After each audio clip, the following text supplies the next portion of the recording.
104.7 IFM. Report!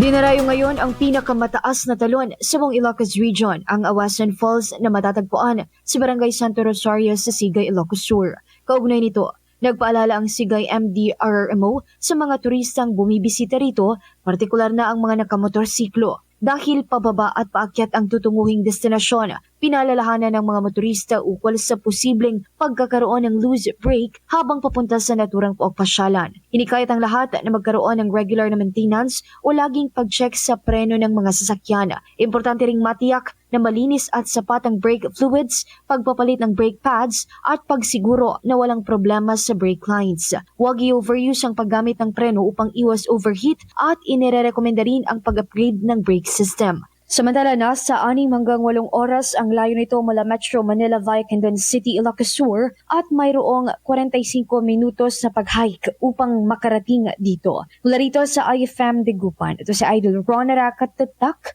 IFM. IFM News. IFM News. IFM News.